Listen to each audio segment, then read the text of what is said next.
네, 안녕하세요. 네, 오늘 생명과학 파트 수업을 시작하고 있는 정대현 선생님입니다. 오랜만이 아니죠. 온라인 수업으로는 오랜만입니다. 다시 또 온라인 수업 시작이 됐는데 여러분들 어, 어쩔 수 없습니다. 여러분과 저뿐만이 아니라 전 국민의 모든 학생들이 지금 다 네, 같은 상황이죠. 같은 상황이기 때문에 여러분들 힘들지만 다 같이 힘들다는 걸 알고 조금만 버티면서 수업을 했으면 좋겠습니다. 제가 온라인 수업을 하기 전에 여러분들에게 어떻게 조금 힘이 되어줄까 고민해서 약간 영상을 앞쪽을 편집을 해봤습니다. 뭐, 크게 감흥이 없어도 상관없는데 조금이나마 선생님의 마음을 알아줬으면 좋겠습니다. 이제부터는 정식적으로 공부에 대한 추억을 쌓아보도록 하겠습니다. 공부가 추억이 될 것까지는 없는데 그래도 너무 열심히 하면 이 공부라는 게 그냥 하면 추억이 안 쌓이지만 쌤이 글씨를 못 쓰지만 굳이 글씨를 쓰면 네, 열심히 하면은 추억이 될 수도 있다는 거 여러분들이 조금 생각해 주셨으면 좋겠고요. 자, 오늘 진도를 한번 나가 보도록 하죠. 자, 오늘 진도는 이제 251쪽이 아닐 겁니다. 250 아마 이쪽일 겁니다. 이쪽. 자, 이쪽을 나가기 전에 여러분들한테 지금 다른 반들은 지금 공지를 했지만 기말 시험 범위 여러분들 알고 있겠지만 제가 다시 한번 공지를 해드리겠습니다. 시험 범위는 이렇고요. 단원은 세 단원입니다. 7-03, 그 다음에 8-1단원, 그 다음에 8-2단원 이렇게 세 단원을 냈고요. 그 다음에 이 단원에서 총 6문제를 냈고 난이도는 이렇게 됩니다. 그리고 선생님이 가르치는 이 생명과학 파트는 이번엔 크게 어렵지 않으니까 여러분들이 조금만 하면 따라와 줄 것 같고요. 그 다음에 각 단원에서 두 문제씩 냈습니다. 두 문제씩 냈으니까 여러분들이 크게 어렵진 않을 거라 생각을 하고요. 기본적인 거 위주로 냈으니까 교과서 그 다음에 그 문제집 알죠? 그 1등급 글씨가 지금 날아가는데 이해해주고 자 1등급 문제집 꼭 풀어주는 거 잊지 말고요. 그리고 힘내시길 바라겠습니다. 너무 많다고 또 좀 안쓰럽긴 하지만 어쩌겠습니까? 또 해야 될 일은 해야 되는 거니까. 자, 지금 오늘은 이제 252쪽, 그 밑에 251쪽인가? 251쪽 맞구나. 지금 여기서부터 할 건데 지금 이 파트를 지금 어디냐 지금 카이바브 고원 여기에 관련된 수업을 한 반도 있을 겁니다. 근데 지금 이 파트를 못한 반도 있어서 제가 여기서부터 다시 하겠습니다. 그러니까 혹시나 이미 한 사람들은 복습한다 생각하고 안 한 사람들은 열심히 들어줬으면 좋겠습니다. 이번에는 이제 먹이 생태계 평형에 대해서 배워볼 건데 먹이 관계가 얼마나 중요한지에 대해서 한번 간단히 배워보도록 하겠습니다. 우선은 해보기를 보면 어떤 고원에는 엄청나게 많은 사슴이 살고 있었는데 그 사슴을 보호하기 위해서 그쵸? 보호하기 위해서 늑대를 사냥하도록 했습니다. 사냥을 했단 얘기죠.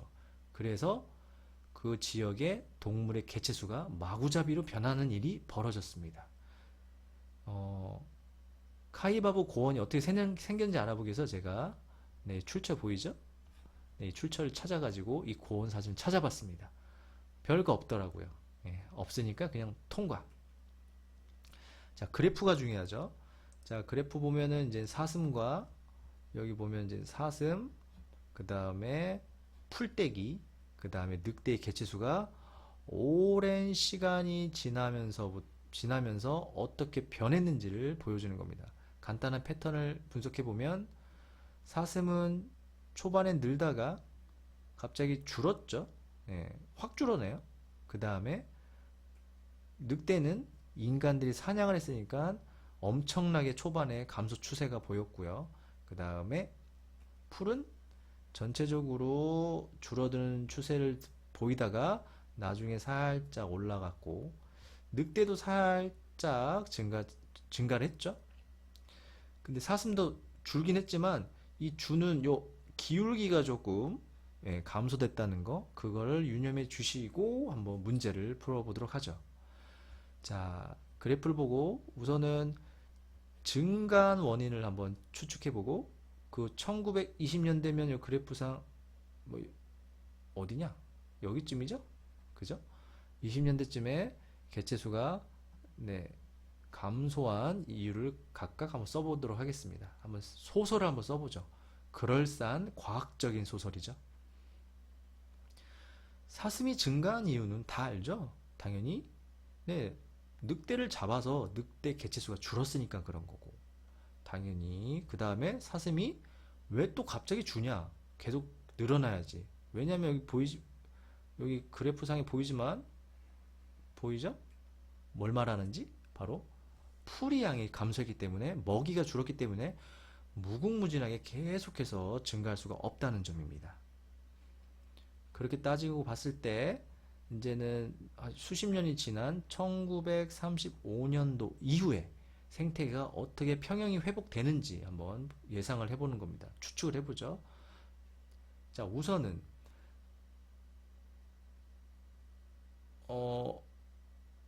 사슴이 준 데부터 한번 상상을 해보죠. 자, 풀의 양이 줄어서 그 다음에 먹이가 없으니까 사슴이 줄기 시작하죠. 그럼 사슴 개체수가 감소합니다. 감소하게 되니까 되려 여기 그래프 보면은 사슴이 줄어드니까 사슴이 먹는 풀이 살짝 증가할 수밖에 없죠. 그렇죠? 풀의 양이 증가하다 보니까 마지막 부분에 기울기가, 여기 감소되는 여기 부분 기울기보다는 여기 끄트머리 기울기가 조금 완만해졌죠? 즉 사슴 개체수가 조금 감소하는 양이 확 줄었다. 반대로 얘기하면 조금 늘기 시작한다는 얘기입니다. 풀의 양이 증가하기 때문이죠. 그쵸? 그리고 사슴이 증가를 했으니까, 사슴이 증가했으니까 사슴을 먹이로 하는 다 상위 역량 단계죠. 바로 늑대가 증가할 수밖에 없다는 점입니다. 이렇게 논리적으로 이해하면 어떤 생태계 평형이 어떻게 유지되는지를 쉽게 파악할 수 있다는 거, 여러분들 잊지 말고요. 솔직히 지금 대면 수업을 하면 뭐 이거 농담도 하고 할 수 있는데, 이게 지금 농담하기 참 힘들어. 그래서 참 최대한 뭐 이거저 라떼 이야기도 하고 여러 가지 하면서 좀 여러분들하고 좀 편안한 수업을 한번 해보도록 하겠습니다. 근데 아직 진도를 좀 나가야 돼서 네. 자, 결국 아까 봤지만 초반에 인간의 간섭이 있었어요. 늑대를 잡는 바람에 큰일 날 뻔했어요. 그 카이바브 고원의 생태계가 이상해질 뻔했어요. 그래서 우리 인간은 함부로 생태계를 간섭하면 안 돼요. 왜냐면 예상치 못한 생태계 파괴를 가져올 수도 있죠. 그래서 우리는 결국 철저한 조사를 통해서 꼭 필요한 경우에만 간섭을 하자. 이거는 뭐 누구나 논리적으로 결론을 낼 수 있는 말인 것 같습니다. 뭐 크게 어려운 건 없는 것 같아요. 자, 여기서부터 이제 진도가 시작되죠. 자, 이건 이제 254쪽입니다. 아마 맞을 거예요. 맞을 겁니다.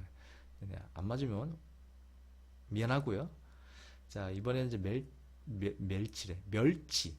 네, 멸치가 생태계 평형 유지에 어떤 영향을 미칠까? 한번 그걸 이제 실험을 통해서 이제 간접적으로 알아보자 그런 얘기입니다. 발음이 좀 안 되네. 왜냐면 이거 녹화하는 시간이 밤이라서 지금 여러분들에게 수업은 해야겠고, 또 밤은 늦었고, 눈은 감기고, 네. 그래서 지금 이게 지금 말이 제대로 하고 있는지 모르겠지만 아마 최선을 다하겠습니다. 여러분들 위해서죠. 그냥 밤에 찍고 있지만 아침에 찍은 것처럼 여러분들도 힘내서 들어주세요. 자, 이번에는 멸치를 해부해서 윗속의 플랑크톤을 관찰해 본다 그런 얘기입니다. 멸치는 작죠?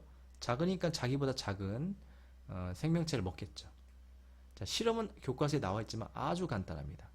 자, 우선은 멸치를 불린 멸치를 해부하고, 해부해서 위를 찾은 다음에 그 위를 잘라서 그 윗속에 들어있는 거를 슬라이드 글라스 위에 올리고, 이거를 이제는 현미경으로 관찰하는 아주 간단한 실험입니다. 현미경만 있다면 누구나 할 수 있죠. 네, 생물실에 좋은 현미경이 있습니다. 혹시나 여러분들 이과를 택한 사람이 있다면 나중에 생물실에 있는 현미경 써서 꼭 자기가 원하는 연구나 어떤 실험을 좀 성공했으면 좋겠습니다. 자, 교과서 보면은 플랑크톤 모습을 어떻게 그립니까, 이걸? 그죠? 그리고 여러분들이 현미경을 봤으면 그릴 수 있지만 지금은 본 것도 없고 뭐 상상화를 할 수도 없고, 그래서 선생님이 대신 한번 찾아봤습니다. 자, 멸치가 먹는 동물성 플랑크톤의 종류가 이렇습니다. 와, 엄청 많죠? 뭐 다양합니다. 거의 수산시장이죠, 수산시장. 근데 플랑크톤이니까 작은 생명체죠. 제가 저번에 식물성 플랑크톤에 대해서도 말을 했습니다. 네, 플랑크톤이 무슨 의미인지는 어느 정도는 상상을 할 수 있을 거고요. 여기 단위 보이죠? 지금 요 긴 막대가 1mm입니다. 거의 1mm죠. 얼마나 이건 긴 막대 대충 그리면 긴 막대 1mm에 비해서 엄청 작죠. 눈에 보일까요? 그러니까 현미경이 필요하죠. 자, 여기서 지금 위키피디아 사전에서 찾아왔는데 쌤이 알려주고 싶은 거는 이런 생명체의 이름을, 종류를 어떻게 이름을 붙이는지 한번 간단히 말씀을 드리려고 합니다. 자, 우선 1, 2, 3, 4, 5번 1번, 2번, 3번, 4번, 그 다음에 5번 묶어서 요강류라고 했죠. 요강류. 자, 과학자들이 이 단어 종류를 이렇게 단어를 붙일 때 한자를 사용한다는 거, 한자 뜻을 알아야 된다는 겁니다. 다리가 휘어졌다. 다리가 휘어진 그냥 생명체를 묶어서 요강류. 보면은 대부분 다리가 휘어 있습니다. 그렇죠? 이렇게 휘어 있고, 네, 다리가 휘어 있죠. 이렇게. 네, 그래서 요강류고요. 간단하죠? 그 다음에 6번. 6번 보이죠? 6번은 복종류. 지금 보면은 이렇게 소라 고동처럼 꼬여 있습니다. 꼬여 있는 선을 과학에서는 나선이라고 하죠. 그쵸? 그 나선이란 뜻의 복자와, 그 다음에 이런 생명체들이 조개 같은 거 봤나 모르겠네요. 조개가 움직일 때 뭐 기다란 혓바닥 같은 걸 이렇게 바깥으로 빼서 이렇게 모래를 밀어서 움직이는데, 그거를 이렇게 널따란 발로, 발이겠죠, 당연히. 누가 움직이는데 손으로 움직이겠습니까? 자, 넓은 발이라는 의미의 족자를 써서 복종류라고 단어를 붙였고요. 그 다음에 7번은 보면 피낭류라고 써 있는데, 7번 보이죠? 지금 겉에 껍데기 보이죠? 그 다음에 속에 무언가 있죠? 뭔가 껍데기로 둘러싸여 있다. 그래서 주머니에 들어가 있다 해서 피낭류. 별 의미 없습니다. 그 다음에 8번은 너무 동그랗다 싶었는데 생선 알입니다. 우연히 멸치가 어떤 생선의 알을 먹은 거예요. 무슨 생선 알이라고 물어본다면 몰라요. 예, 모릅니다. 그걸 어떻게 알겠습니까? 그 다음에 이제 9번 어디세요? 9번 보이죠? 딱 봐도 뭐 아기 새우 같죠? 새우나 가재 같은 새끼입니다. 새끼. 욕하는 거 아닙니다. 그래서 가재나 새우는 이제 다리가 10개죠. 그래서 뭐 십각류, 다리가 10개다 해서 십각류라고도 하고, 뭐 딱딱한 껍질을 가지고 있어서 뭐 갑각류라고도 합니다. 네, 큰 의미 없죠. 그래서 여러분들은 과학을 잘 공부하고 싶다면 한자는 쓸 줄 몰라도 한자 뜻은 알고 있어야 된다는 걸 유념해 주시길 바라겠습니다. 네, 이 정도면 됐고요. 자, 이제 먹이광을 바탕으로 한번 생태 피라미드를 한번 그려보죠. 자, 당연히 그리면 되죠. 자, 동물성 플랑크톤은 우리 이 네 개의 생명체를 여기 피라미드, 생물 피라미드 안에다 한번 적당한 칸에 집어넣어 보죠. 우선은 누가 봐도 알겠지만 제일 아래는 식물성 플랑크톤이 들어가고, 그 다음 식물성 플랑크톤을 잡아먹는 동물성 플랑크톤이 있고, 그 다음엔 그 동물성 플랑크톤을 상어가 먹고, 그 상어를 결국 멸치가 잡아먹죠. 바로 이런 게 여기 멸치가 살고 있는 그 바다의 생태 피라미드가 된다, 그런 얘기입니다. 네. 아무런 생각 없죠? 혹시나 좀 이상한 점 느꼈습니까? 네. 무언가 느낌이 좀 이상하죠? 그죠? 바로 쌤이 장난 한번 쳐봤습니다. 여러분들이 집중하나 안 하나? 예, 그러기 위해서 장난 한번 쳐봤어요. 네. 여러분들이 공부를 할 때 너무 막 그냥 아무런 고민 없이 그냥 이렇게 암기를 해버리면 공부가 그 진실이 아닐 때도 있어요. 여러분들이 제가 계속 자, 멸치가 상어를 잡아먹자라 계속 우기면, 뭐 깊은 바다에는 상어를 잡아먹는 멸치도 있겠구나, 이렇게. 그렇게 받아들이면 안 되는 얘기입니다. 네, 그쵸? 상어가 멸치를 잡아먹죠. 그래서 이렇게 생태 피라미드를 잘 그렸고요. 이 피라미드 안에서 에너지는 어떻게 이동하는지 보면은, 당연히 영양 단계를 따라 흐르겠죠. 그 영양 그 레벨이라고 했습니다. 그 먹이 관계에서 그 속하는 그 단계. 당연히 생산자에서 1차 소비자, 2차 소비자, 3차 소비자 순으로 에너지가 이동하죠. 에너지가 이렇게 순환하지는 못한다고 했습니다. 그렇죠? 이해하시겠죠? 한쪽 방향으로만 에너지가 흐른다는 걸 유념해 주시고, 자, 이건 너무 쉽습니다. 이제부터. 자, 지금 보면은, 자, 첫 번째 부분 보면은 멸치가 감소한다. 그럼 뭐 보겠습니다. 플랑크톤은 개체수가 어떻게 될 것 같습니까? 당연히 증가하겠죠. 멸치가 날 안 잡아먹는데 그럼 증가할 테고, 그리고 멸치가 감소했으니까 멸치를 잡아먹는 상어는 당연히 줄겠죠. 그와 동시에 동물성 플랑크톤이 증가했으니까 동물성 플랑크톤이 잡아먹는 식물성 플랑크톤은 줄어들 수밖에 없죠. 이렇게 논리적으로 이해가 된다는 거 크게 어렵지 않습니다. 그리고 이제 생태계 평형이 유지되는 원리, 뭐 금방 한 걸로 그냥 말로 그냥 표현해 보면, 자, 어떤 한 영양 단계에 있는 생물 개체수가 감소하면 당연히 하위 영양 단계도 변화가 일어나지만 상위 영양 단계에서도 개체수가 변화하는 거죠. 결국 동시에 이렇게 감소 증가를 통해서 마지막은 생태계 평형이 회복된다는 점입니다.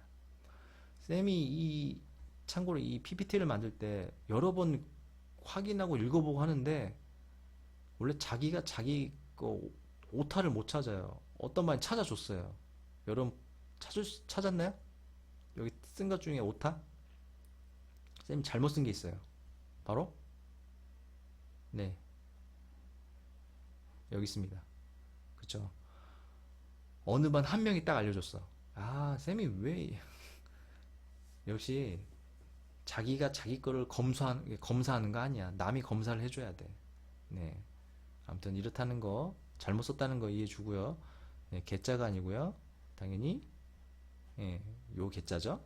네, 그건 당연히 알 겁니다. 당연히. 자, 이제 환경 변화와 생태계는 무슨 관련이 있냐? 뭐 당연히 밀접한 관계가 있겠죠. 한번 해보죠. 당연히 생물과 환경은 어디 갔어? 생물과 환경은 서로 상호작용하고요. 그렇기 때문에 환경이 변하면 생태계에 영향을 미치는 건 뭐 당연한 겁니다. 그래서 결국 이 환경의 변화는 인간이 활동으로도 환경이 변할 수 있는데, 그 인간의 활동에 의한 환경의 변화로 인해서 서식지 감소 등이 일어날 수가 있는 겁니다. 그리고 참고로 제가 이제 수업 시간에 당연하다는 말 자꾸 쓰죠. 당연한 말이죠. 이렇게 하는 게 여러분이 좀 오해를 하면 안 되는 게, 당연하다는 게 100% 맞다는 게 아닙니다. 네. 자연 현상으로 봤을 때 대부분 통상적으로 이런 일이 벌어진다는 거지. 완전 100%다. 네. 자연은 100%가 없어요. 항상 무슨 일이 벌어지냐면 예외라는 게 있어요. 왜냐면 진화론에서도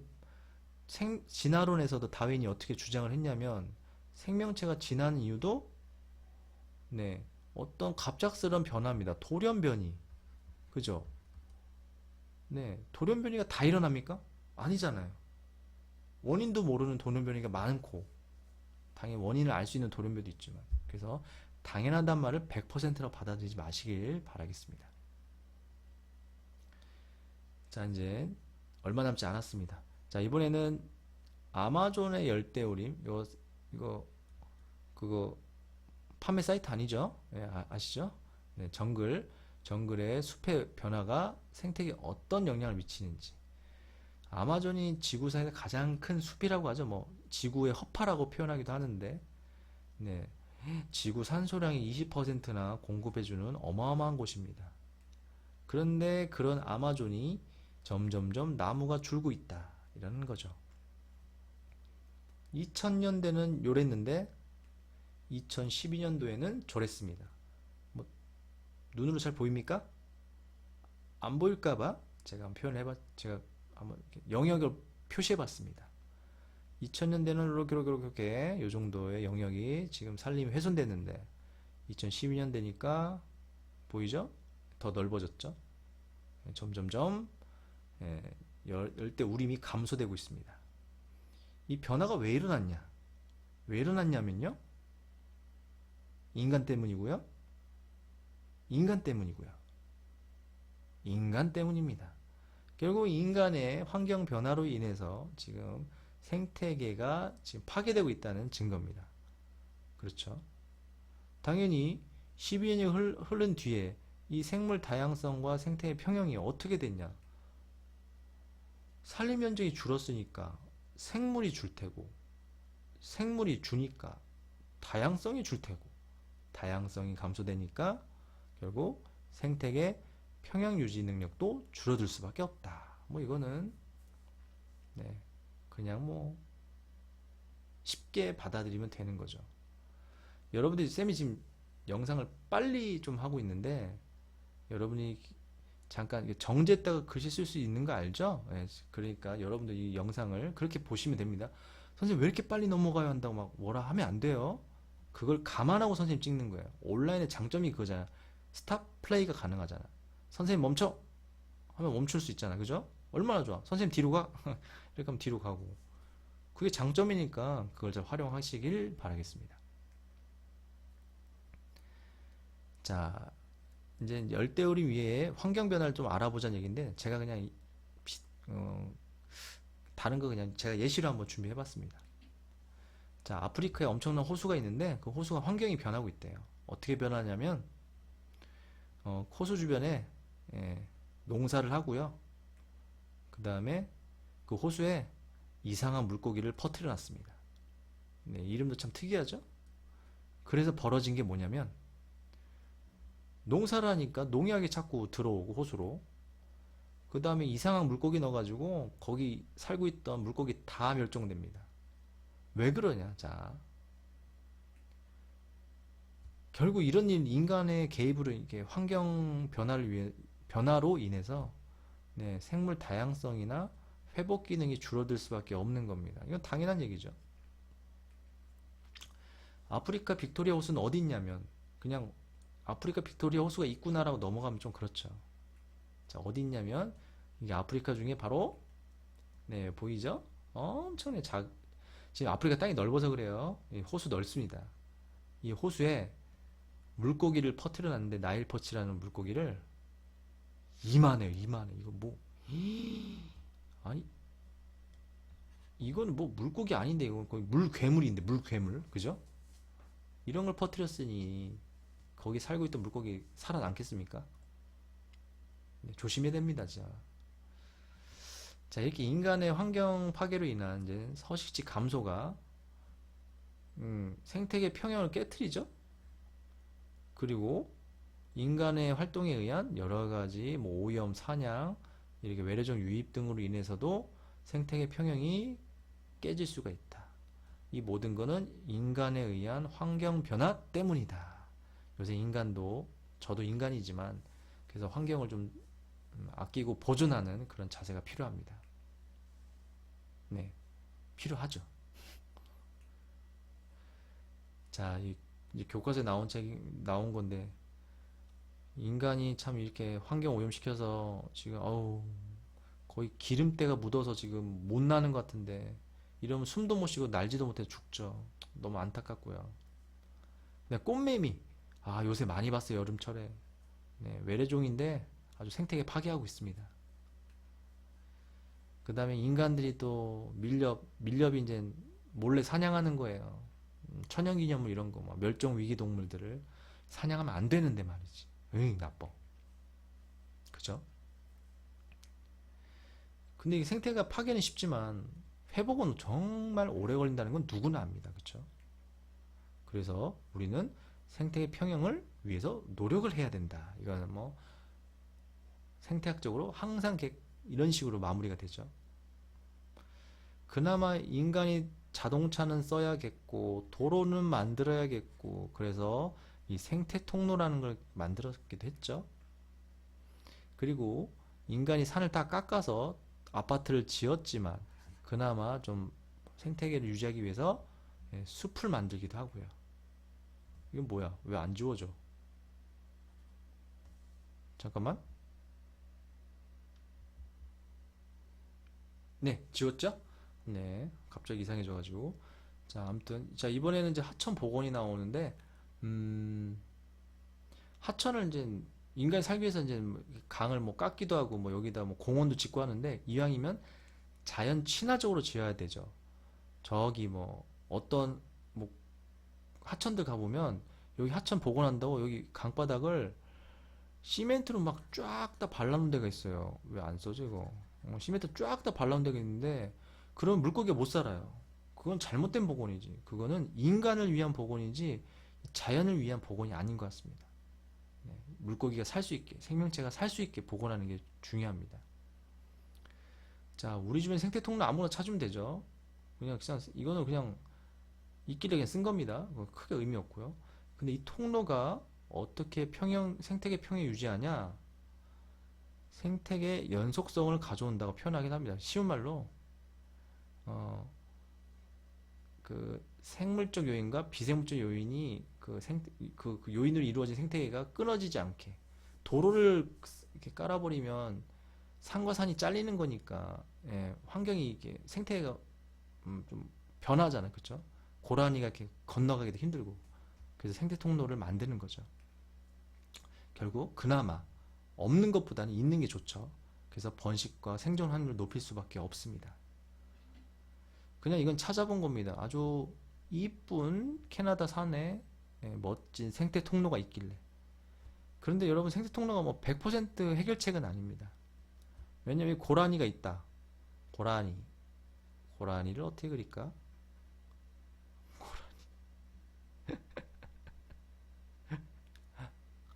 자, 고라니 닮나? 오케이. 자, 미안합니다. 지금 밤이 돼서 쌤이 정신이 나간 것 같습니다. 이거 고라니인지 낙타인지 아무튼 고라니를 합시다. 고라니가 도로를 건너다가 이거 건너려고 하는데 여기 생태 통로가 있네? 이쪽으로 건너야겠다라고 누가 그렇게 생각합니까? 그죠? 네. 그러니까 여기 근처에 사는 생명체만 아니면 좀 머리가 좋은 생명체만 이쪽으로 이동하겠죠. 100% 해결책은 아니라는 겁니다. 네, 그나마 좀 웃어보길 바라겠고요. 예. 이제 얼마 안 남았습니다. 자, 갑니다. 마지막입니다. 이제 거의. 자, 생태계 영향을 미치는 환경변화 예시 아무거나 들어요. 나는 수지로 하고 그 다음에 2번 자연환경 파괴에 따른 생물 서식지 파괴되는데 증가할 리가 있나? 감소하죠. 감소는 생물 다양성을 증가시킬 리가 있나? 감소시키죠. 자, 외래생물 유입하면 큰일 나죠. 그죠? 왜? 외래생물 대부분 천적이 없어요. 왜? 외래 생물 들여온다는 건 힘 세고 강한 걸 들여온다는 얘기지, 약해 빠지고 막 금방 사라질 것 같은 그런 생명체를 잘 가져오지 않죠. 그래서 토착종을 살기 어렵게 합니다. 네. 이 정도면 마무리한 것 같아요. 여러분들 온라인이라고 너무 대충 보면 안 돼요. 제발. 네, 교과서 써주고 읽어주고 한 끗 차이입니다. 인생은. 네, 한 문제 풀고 안 풀고는 지금 큰 차이 없지만 한 달, 1년 두고 보면 정말 큰 차이라는 거 잊지 말기 바라겠습니다. 네, 오늘은 여기까지 해야 될 것 같네요. 네, 여러분 고생하셨습니다. 다음에 만나요.